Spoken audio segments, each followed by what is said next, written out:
যে কেউ আপনারা এই অভ্যুত্থানের স্পিরিটের সাথে বিশ্বাসঘাতকতা করছেন, ইভেন প্রফেসর ডক্টর মোহাম্মদ ইউনূসও যদি হয়, আমরা তাকেও ছেড়ে কথা বলবো না।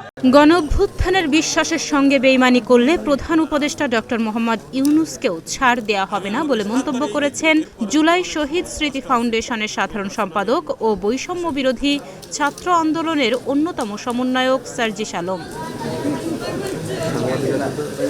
শনিবার দুপুরে রাজশাহী জেলা শিল্পকলা একাডেমিতে জুলাই শহীদ স্মৃতি ফাউন্ডেশনের আয়োজনে শহীদ পরিবারের পাশে বাংলাদেশ অনুষ্ঠানে প্রধান অতিথির বক্তব্যে তিনি একথা বলেন।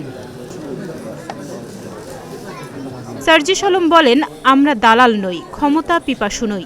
এই জুলাই গণঅভ্যুত্থানের বিশ্বাসের সঙ্গে বেইমানি করলে প্রফেসর ডক্টর ইউনূসও যদি হন, তাকেও ছেড়ে কথা বলবো না। আমরা কারো অন্ধ দালাল নয়, আমরা কোনো ক্ষমতা পিপাসু নয়।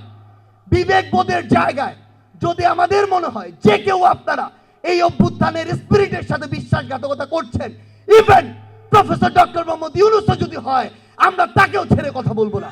আন্দোলনে নিহতদের মরদেহ কবর থেকে তোলার বিষয়ে প্রশ্ন রেখে সমন্বয়ক সার্জিস আলম বলেন, জুলাই অভ্যুত্থানে গুলি চালানো পুলিশ সদস্যদের শাস্তির বদলে বদলি করে নতুন করে পোস্টিং তদবির চলছে।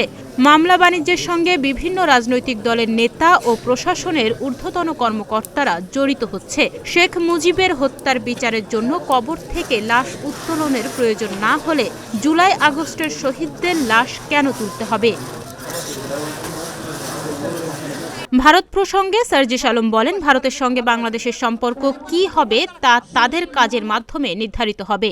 সম্পর্ক ভালো রাখতে চাইলে ভারতকে খুনি শেখ হাসিনাকে আশ্রয় না দিয়ে ফেরত দিতে হবে।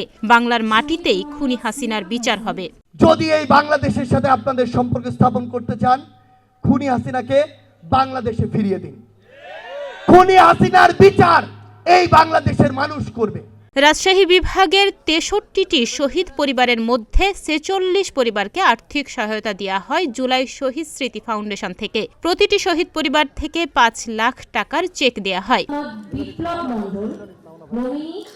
অনুষ্ঠানে বৈষম্য বিরোধী ছাত্র আন্দোলনের কেন্দ্রীয় নেতারা ও রাজশাহী প্রশাসনের ঊর্ধ্বতন কর্মকর্তারা সহ 46টি শহীদ পরিবারের সদস্যরা উপস্থিত ছিলেন। তাহনিয়া ইয়াসমিন, প্রতিদিনের বাংলাদেশ।